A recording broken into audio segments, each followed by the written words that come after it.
And in the year 2021, the world celebrated World Storytelling Day, and we in Kerry Museum are no exception.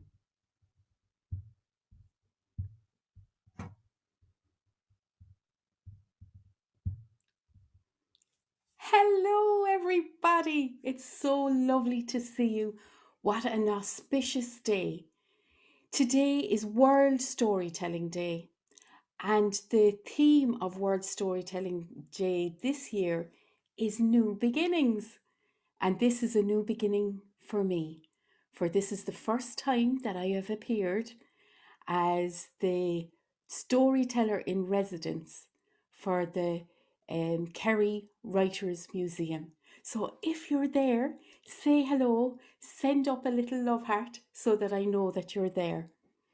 Thank you so much for all the messages that I've been getting from Boston, from New York, from all over Ireland to say congratulations and well done.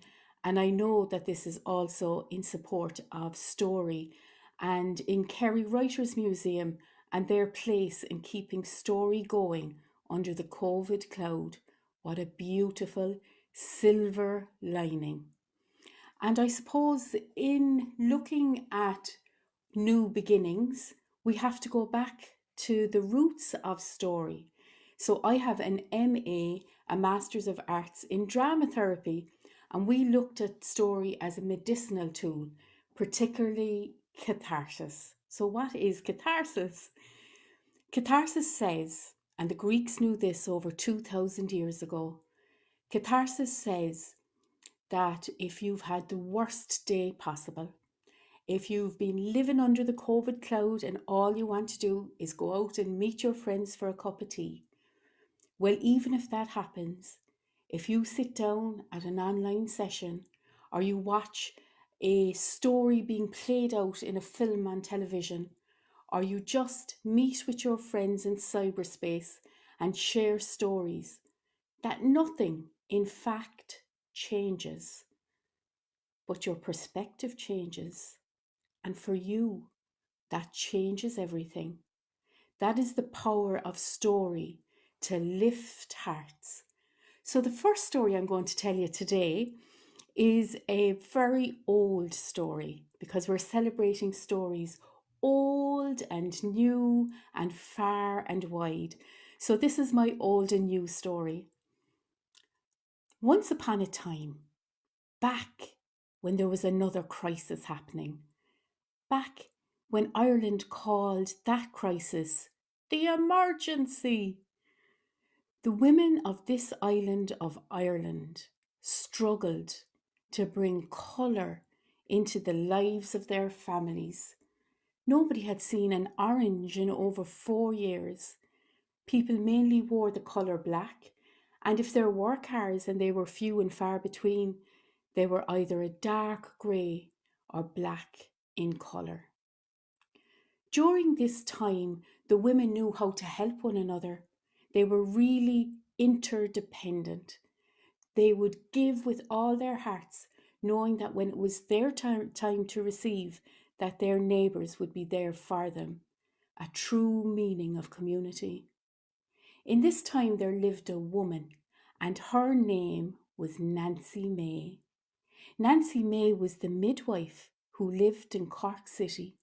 She lived in a little cottage at the end of Gerald Griffin Street, and it was as neatly kept as she kept herself. Every year at July she'd paint the windowsills and put the flower boxes up. Every Friday night without fail, her little letterbox, her brass letterbox, was shined up, as was the knocker on her door. And so she kept a beautiful little house. And the women of Cork, they really depended on her. They depended on her strong, gentle hands at that time when life would be brought into the world. But they also depended on those strong, gentle hands that knew exactly where to go on the back of a grieving body when you'd lost somebody dear, when she had washed the bodies and gotten them ready to meet their maker. In this way, Nancy May was known as the gatekeeper of souls, for she saw the souls into the world, and very gently she saw them back out again. One night she was just going up the stairs, climbing the stairs in her little cottage on Gerald Griffin Street, when she heard an urgent knocking on the door. She always kept her shawl next to the door, along with her medicine bag, for you never knew when you would be called. But she was going through in her mind, who could this be now? Could it be the Sullivan child, or the O'Connell child, or the Connolly child? No, it's not any of those, she thought to herself. There's no baby due for at least a month or two. Could it be a death then, she wondered. And with these thoughts in her head, she opened the door. The sight that met her there stopped her in her tracks. The people of Cork would say that she got a stoppage. Oh my goodness, she said, because outside the door was the most beautiful looking man she had ever seen, over 6 foot, with ink black hair and eyes that you could just fall into, and the most beautiful skin. It looked as if he'd been carved out of marble. How can I help you? She said. Come now, Nancy May. Come immediately. Come, the woman needs you, he said. She didn't even question it. She wondered about that afterwards, because Nancy May wasn't one to just go. But this time she stepped out of the door and she clicked it closed behind her. And that's when she noticed. That's when she noticed the perfect silence. Have you ever lived in a big city or even a small village? Even in the middle of the night, if you stand in the street, can you hear a perfect silence? Nobody breathing, no creature flying, nothing, just silence. The old people would say that when that happens, the planes are meeting and you're not in one world or the other. Nancy May pulled her shawl more closely around her as she followed the man up Gerald Griffin Street towards the North Chapel, and there stood a carriage with 2 white horses, and they were standing stock still, as made out of marble themselves, nose to nose in perfect symmetry. When she saw the carriage itself, she took a good look at it, because her father was a carpenter. There was no joint, no screw, no nail. It looked as if it had been carved out of one piece of wood. The fear was rising in her, but it seemed that her legs were unable to stop following this beautiful creature, and he himself, all in silence. They mounted the carriage, and with a click of his tongue, he turned the horses to go back down Gerald Griffin Street, to turn left onto Sun Valley Drive, to go right up to the top of that hill, and then to turn left out towards Blarney. She knew where she was going now. They were heading for the Black Stone Bridge. Nobody in Cork would be seen at the Black Stone Bridge at this bewitching hour. There wasn't a soul out except for the 2 of them. The fear began to rise and rise and rise in her belly. But she sat there silent, looking at this man. Finally, they came towards the Blackstone Bridge and the little hillock there near the bridge. He said to the horses, "Come on, come on, come on," urging the horses on, and they started to get faster and faster and faster until Nancy May put her hands up in front of her face, fearing the worst, that they were going to crash. But when she took her hands down, they were inside of that hillock. And when she looked around, she noticed that the people here were all beautiful, and that this man in this place was at home and only ordinary. She was just having that thought when she heard the screams of the woman, and her years of training and practice took precedence. She jumped down from the carriage and followed that noise, and there she saw the woman. 3 times that night she turned the baby in the belly of the woman. 3 times that night she thought she might lose 2 lives. But as the dawn broke, a mewling baby could be heard, and she kissed it, washed it, wrapped it in swaddling, and gave it to the mom as she had many times before. Oh, the mother, like all mothers, was delighted with that baby and gave her the new mother's smile. With that, the man came between the mother and Nancy May again, and he looked at her very seriously. Thank you, Nancy May. Thank you for your skill, but now we need your silence. You are to tell nobody where you have been tonight. All right, she said. We are going to pay you, but you are to tell nobody what we have given you. Okay, she said. And when you're leaving here, he said, take nothing that you have not been offered. Keep your hands in your lap as you leave. And am I to know your name? Said Nancy May, finally finding her tongue. It's better for you that you don't know my name, he said. With that, Nancy May mounted the carriage and they headed for the opening in the hillock again. She could see now that lots of people were coming back from being out at night, and she remembered the old saying, yes, the night for the creatures of the night, the day for the human beings. And as that thought went through her head, she saw that they were dipping their fingers into a little font. What's that about? She said. What's that now that's happening? And without thinking about it, her own hand went out and into the font, and up on her eye she put the water, because that's how they were doing it, and she knew that she couldn't bless herself with this water. That did nothing. Nothing at all, she said. Nothing.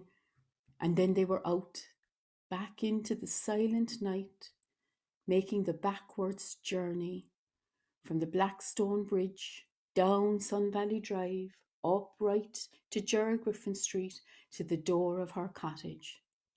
Oh, the birds sang sweeter that morning. They welcomed her home. And when she went in, she put on the kettle to boil and out into the backyard. She went to pull some of the herbs, some of the parsley there and the rosemary, a little bit of wild garlic, and she noticed that they were thicker and juicier and more lush than before. Or was she imagining it? And then she went to the chickens, and where they used to lay 1 egg, now they were laying 2. And the goats, they gave so much milk that she was able to sell some of it to her neighbours. And so there was no need for Nancy May to be leaving the cottage. But you know, and I know, that after a while a longing comes on you to meet with your own people, to go and mingle in our cities and our villages. And she felt this longing now. So she took out the little purse that he had given her, and she noticed that it was perfect in every way. There wasn't a seam, and it was the softest leather she had ever felt. She opened up the little purse and she looked in, and she saw gold there, gold and silver. Oh my goodness, and she'd left this out on the chair next to her front door. She quickly went to the wall and she scraped out a little hole. A lot of people did that in those days, in the limestone walls. And she put the little purse in there and packed it tight with more limestone. But she took the gold coin that she had taken out and bit it, and then left down Shandon Street for the Cold Quay. Have you ever been to my city, the city of Cork? Have you ever stood in the Cold Quay?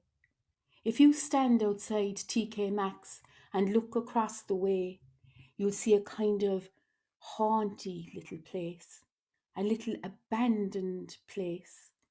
It looks as if it could be haunted, and perhaps this is the day that it started. That place used to be the mart, where the farmers of Kerry and Cork and Limerick and Waterford would come to deal in cattle and pigs and sheep and chickens and all sorts of vegetables. This day Nancy May had it in her head that she'd like a red cow, and as if by appointment, there was the beautiful red cow standing in the square. She went in, kissed it on the nose, put her hands on its back all the way to the tail, checking everything and the good nature of the cow to boot. She was just about to start bargaining when she saw the young mother. She came in, going through the cattle, looking at the vegetables, and Nancy May said, "Hello, young woman, how are you and how's the bonny baby? Should you be up yet?" The people of Cork said that she just started talking to herself. And the woman, she stood stock still and looked at Nancy May. She didn't answer, but almost float walked out of that space onto the colcay itself. Well, Nancy May, being well reared, followed her out onto the colcay. "Excuse me, young one," she said. "Did you not hear me? I was asking after you and your bonny baby." And the woman said, "Can you see me?" "Indeed I can. Sure aren't I talking to you?" said Nancy May. "Yes," she said, "you are talking to me. Did you keep your hands in your lap as you left?" "Of course I did," she said. "And you didn't take anything that you weren't invited to take?" "Of course I didn't," she said. And then, being an honest woman, she went back in her memory and said, "Wait 1 minute," she said. "I did stick my fingers into the font like everybody else was doing. And what did you do?" said the woman. "And I touched it to my eye like everybody else was doing." "Both eyes," said the woman. "No," she said, "just this eye, just this eye." The woman put her hand up and began to put it towards Nancy May. And it was the last thing that Nancy May ever saw from her right eye. The people of Cork said that the blood began to run down between her fingers as she fell to the ground herself. The witnesses said that they picked Nancy May up and brought her to the North Infirmary Hospital, where they did their best with the technology of the day.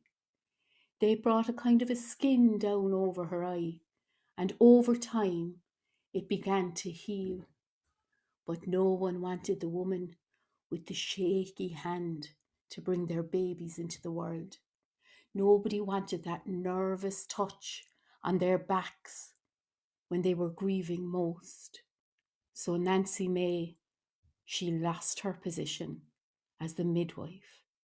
But the women of Cork, never forgot her and how kind she was when she could be kind. They opened their doors to her, and there was always a soup and a sandwich waiting for her, and she made good use of that. And that is my story of Nancy May. I hope you liked it. So that's my first story as the storyteller in residence. It's also the first story of the Kerry Writers Museum celebrating of the World Storytelling Day. So, just going to take a little drop of water before my next story. Stories are living things. They are taken by one teller and a little gloss is added, and then it is told on to the next generation or the next town. This country has a very proud tradition of troubadours and bards who went from one town, one village, one city to another, bringing news and wisdom.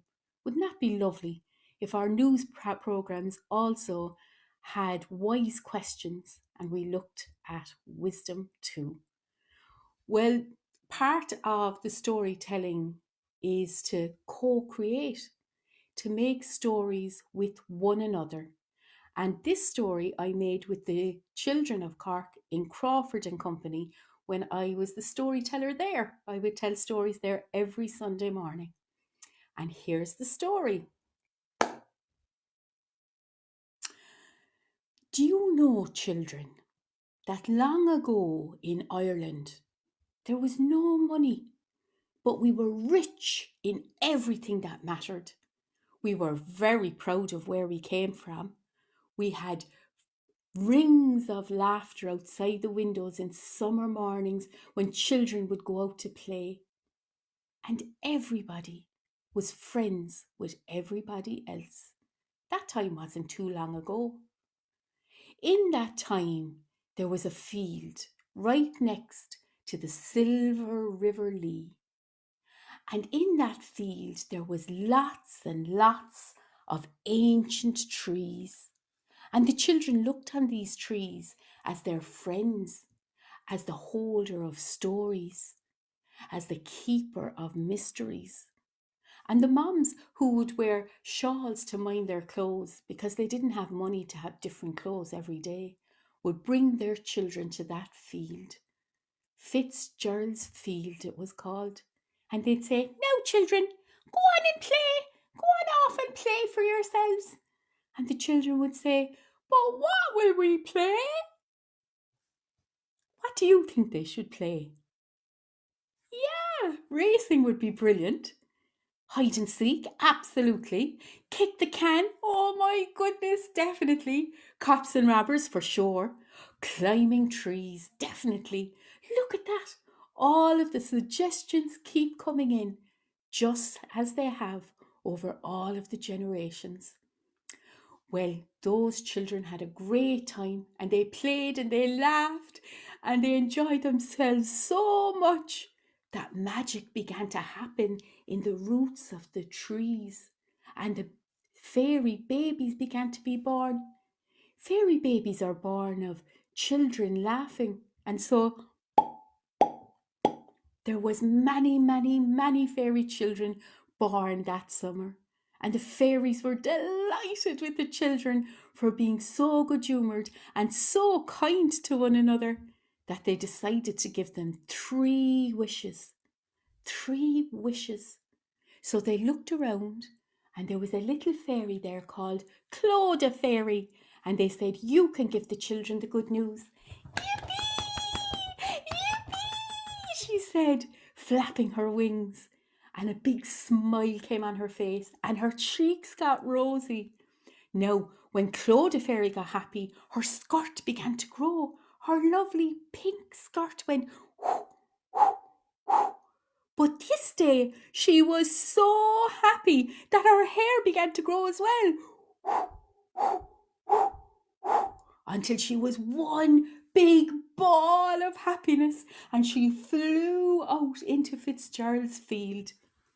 Now, children, what size is a fairy? No, sure, that's a leprechaun size. No.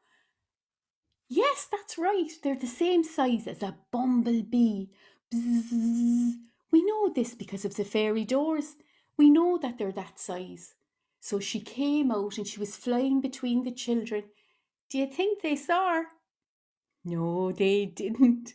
So she bzzz, and flew between all of the children until finally she got a great idea and she landed on Becca's nose. And Becca said, "Oh my God, what's that?" Ah! And she was just about to squash Clodagh Fairy when the other children went, "Stop! We thinks it's a fairy." And so they all gathered around to have a look.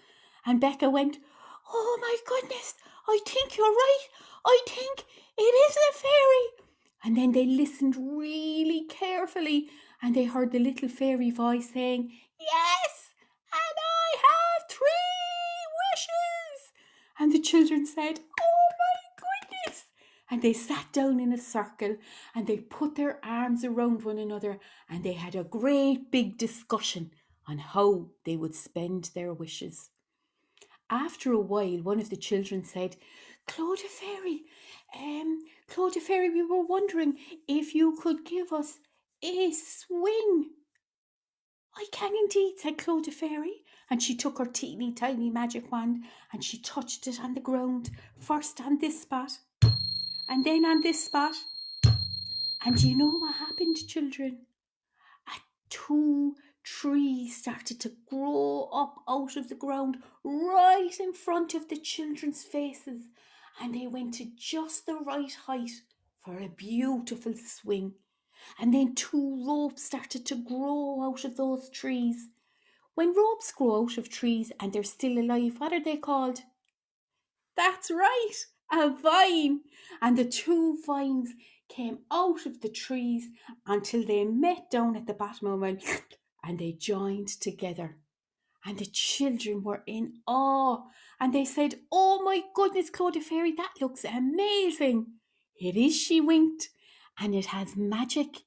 Oh, what's that, said the children. Sit on it and find out, she said.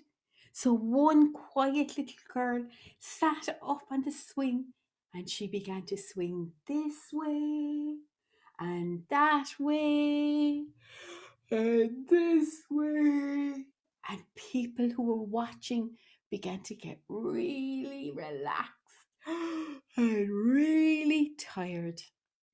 And then she got off. And another boy jumped up on top of this thing and he said, come on, swing! Go faster! Go higher! And the swing went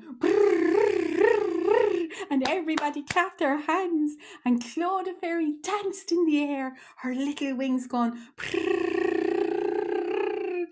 And then the children knew that this swing knew exactly what type of swing you wanted.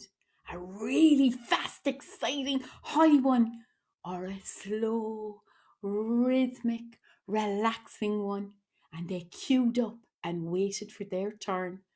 So Claude Fairy landed on Becca's nose again. What is it? What is it, Claude Fairy? And Claude Fairy said, what about your second wish and your third wish? Oh, yeah. So the children sat on the ground and they thought and they talked and they decided that the next thing that they wanted was a seesaw. So Connor stepped forward and he said, Claudia Fairy, I was wondering if we could have a seesaw. I love seesaws. And she said, no problem. And she took out her teeny tiny magic wand and there was a seesaw right in front of his eyes. And he looked at Claudia Fairy and he says, I don't think you knows what a seesaw is. And she says, what do you mean? And he says, well, a seesaw is supposed to be like quite long. Sure, that'll only give you a small ride. And you need two people. And she winked at him and she said, it's a magic seesaw. So he sat up on top of the seesaw and he said, go seesaw, go very fast. And it went, and everybody thought it was brilliant. And his friend Tom said, get off and give me a go, get off, get off. And Claudia Fairy said, you don't have to get off because it's magic. It's magic. So Tom said, oh yeah. And he jumped on behind Connor. And if he did, do you know what happened, children? Whew, it got bigger. It got bigger again. And when all the other children saw this, they said, pile on, pile on. And everybody ran to get on the seesaw. And it just went until there was 40 children on either side, and it went way up into the air and way down on the other side, and everybody was really excited. And the children of Cork found out something amazing. You know the goldy fish on the top of Shandon? Everybody thought that it was about that size, but when they were on the seesaw, they realised that the goldy fish was huge. It was just far away.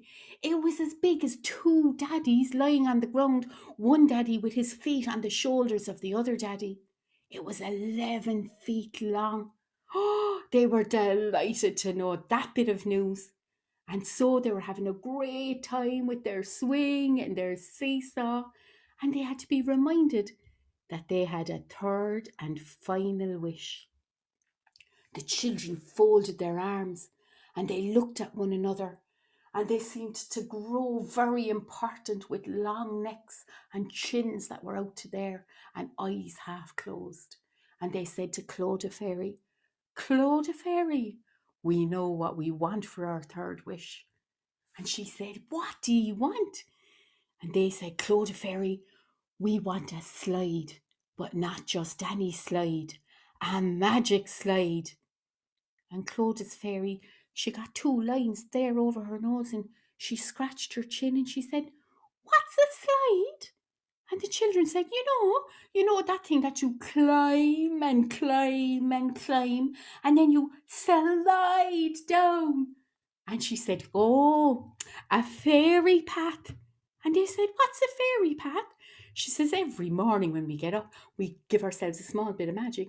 Ding! And then we open the door and we take a fairy path. Whee! Into our morning. We slide into our morning. Oh, that's brilliant, said the children. We'd love to slide into our morning. And then she began to fly away into the forest. And the children said, where are you going, Claude Fairy? And she says, well, obviously, I have to find the fattest, tallest tree in the whole of Fitzgerald's field so that we can make this magic slide. We'll help, said the children. So they all went into the forest and they said, we think it's here. And she said, not big enough. And they said, we think it's here. And she said, not fat enough. And they said, is it this one? And she looked up and she said, no, it's not tall enough. And they said, how tall does it have to be, Claude Fairy? And she said, did you ever look up to the sky, up to the top of a tree, and your head would go back on your neck like this? And they said, yes, Claude Fairy. And she says, well, that tree isn't high enough. But she says, did you ever find a tree and you had to kind of lie back to be able to see the top of it? And they said, yes, Claude Fairy. She says, well, that's not big enough either. She said, the kind of tree that I'm looking for, you have to lie down on the ground and then be able to look up. And it looks as if the branches of the trees are dancing with the sky. Then it's big enough. So they looked and they looked. And right in the centre of Fitzgerald's field, they found it. They found that big, massive tree. And they were so happy. And she got out her teeny tiny little magic wand and she put the magic into the ground. And if she did, the tree started to shake as if it was alive. All the children thought the roots were going to come out and that the tree might dance around Fitzgerald's field. But instead of that, something began to grow out of the ground from the roots of the trees.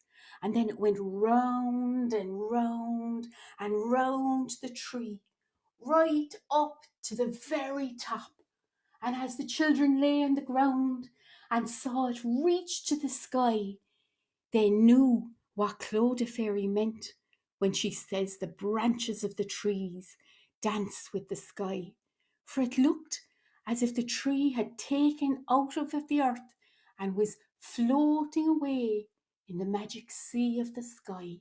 And they enjoyed that for a few minutes, but then their attention was taken by the slide that was winding itself around the tree. Oh, children, have you ever seen a dragonfly's wing? It's so full of colours, yet it's invisible. It's completely invisible until the sun hits it, ding, in such a way. And then it's full of pinks and golds and purples and greens and yellows and blues and every colour that you can think of. And this slide was just like that. The children just went, when the slide was finished building itself. And then one child went up and had a small slide down. But other children that were more adventurous, they climbed and they climbed and they climbed. And they climbed and they climbed and they climbed. And they climbed and they climbed and they climbed and they climbed until they came to the very top. And then they began to slide down. Whee! They said, until they got to the very end. When they got to the end, the children laughed and clapped and played so much that they could be heard in every house in Cork City. So the doors of the houses, they burst open and the children came out almost like a little river and went right into the centre of Cork City and into Fitzgerald's field. Eventually, they had to build a wall around it to contain all the children. And it became Fitzgerald's Park, our park. It didn't have a fantastic pirate ship back then, but it's still as full of magic today as it was when it was Fitzgerald's field.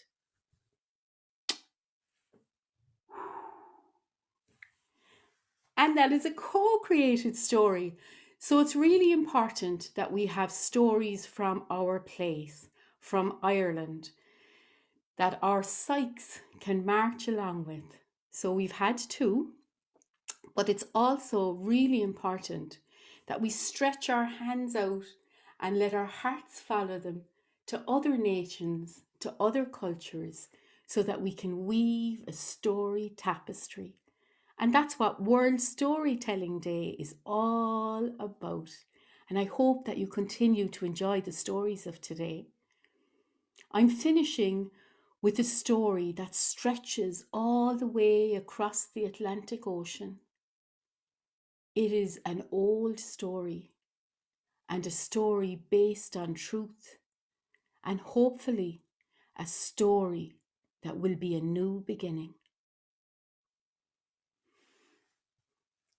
In the 1800s, Ireland was in the grip of something tough and rough.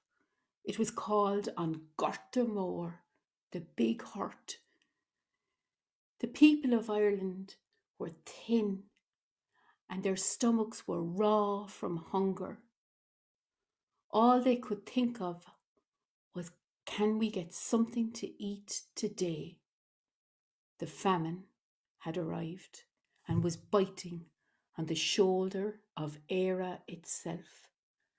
Families had to make tough decisions, and some of those decisions were to let the healthy branch of the family board the great ships that later became known as the coffin ships, and that they would go across the sea to the new worlds, to a new chance, so that the families would survive. One such family that made a decision like this were the O'Briens in County Kerry. They decided that they would pool all of their resources and they would send the young across the sea that they might get jobs and send letters home and bring the next family members out. This was such a common story in those times. The family said goodbye to the neighbours, gathered all their belongings, and took the butter roads from Ventry, winding through the wild and beautiful country that had inspired the Sliabh Luachra music and the stories of yesteryear. They trudged through bad weather, sleeping under hedges or out in fields, saving their pennies for the passage that must be paid to America. Finally, they came to Cork City. They sang their last songs. They said their last endearments. Remember now, remember where you came from. Always bless yourself. Always have a few pennies sewn into your vest. Sew it in now, that way it can't be taken. Sell everything, and travel light and bring only your money with you. Things like that, they said, little pieces of advice. The head of the family, Mr. O'Brien, felt his heart breaking as they finally came to Cove where they would be boarding that ship. He said goodbye to his family and then made the lonely trek up the headland of Cove to look down over the coast itself and see, like so many little toy figures, his family saying their last goodbyes and boarding that ship that would go to America. Oh, the pain of it. He could feel it travelling up from his toes, and in the ways of yore, in the Druid way, he began to call on the elements, to the sea. An Mara, he said, to the wind. No snuguiha, the ways of the wind, he called. And as if answering him, an Atlantic storm began to brew outside of Cove itself and came right into where that little boat was bobbing. The winds rose up to receive his words, you understand, not to silence him. And he cried into that wind.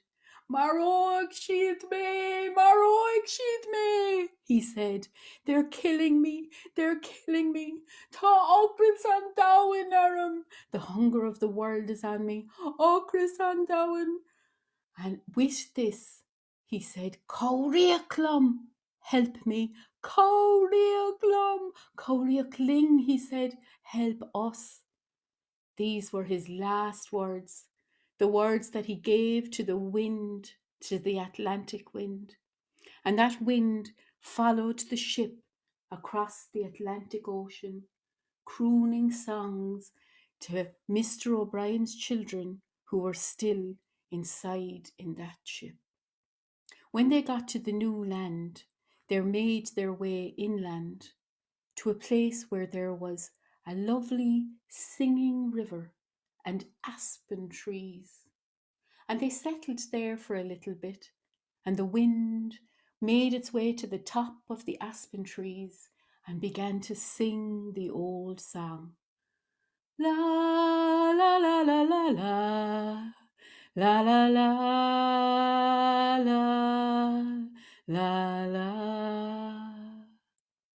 And sitting under the aspen tree, Grandfather Choctaw, he heard this beautiful tune that sounded so beautiful but foreign to his ears, and he listened more intently, looking into the flames of the fire as were the ways of his ancestors. And there he could see the dream scene taking place, a man on a headland looking out over the sea, crying of hunger. What's that? He said. What's happening? And then he could hear a different tune saying, Ta Chrysarum, O Chrysandawin, Kauriak, Kauriakling, Kauriakling. What are these beautiful words in that beautiful tune, said Grandfather Choctaw. And as was his way, he took that tune into his bed with him and lay that he might meet the ancestors. In the dream time, he met his own ancestors.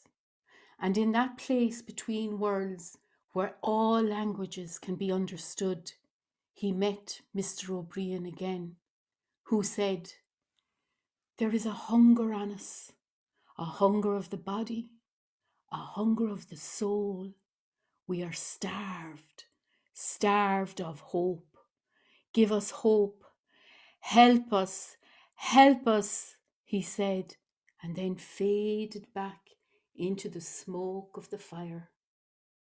Grandfather Choctaw, he gathered the tribe the next day and he told them all that he had learned in the dream time. And he said, we must help the Irish. We need to sell them some famine aid. And his people looked at him. Grandfather Choctaw, they said, that man up there on the horse, that man is from Cork. He kicked grandmother in the shoulder because she wasn't moving too fast. And that man down there, he's from Dublin, another part of Ireland, and he has scared our children into silence. I know, said Grandfather Choctaw, but know this. And then he went to each individual member of the tribe and he looked into their eyes and he said, Our inheritance is the inheritance of elegance of spirit. Our ancestors say that if someone is in trouble, animal or human being, and it is in our gift to help, then we must help. If you do not treat them correctly and right, are we any different to that man on the horse? Are we any different to that man that scares children into silence? His people thought on that as they walked along in their trail of tears, having been thrown off their own land. And they saw the wisdom in the words of Grandfather Choctaw, and they gathered as much as they could together. And they hired a ship, and they filled it with corn, and it went across the Atlantic Ocean to the children of Era. It came into Cove, from whence Mr. O'Brien had sent out his cry, and that corn was distributed right throughout the island of Ireland, and today still waves in the fields of Ireland.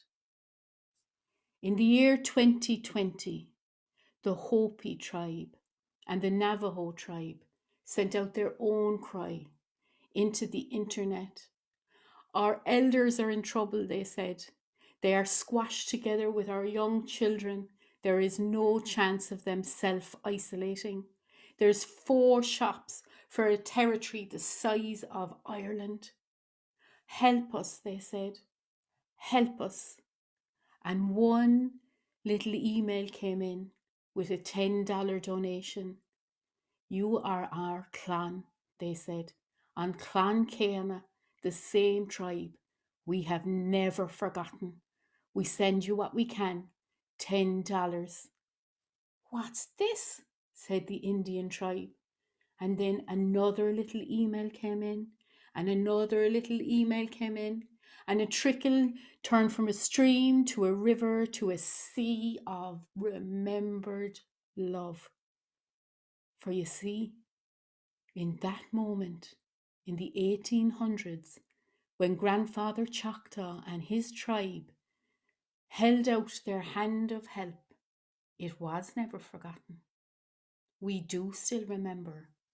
We are on Clan Céanna, and it takes a story to express this deep, mysterious, strong bond.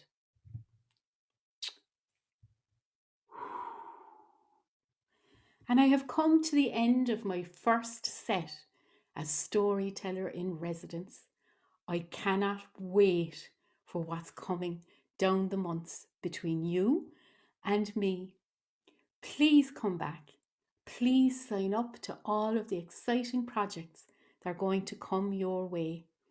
Just send us a little message on Kerry Writers Museum Instagram page or Facebook page or our website.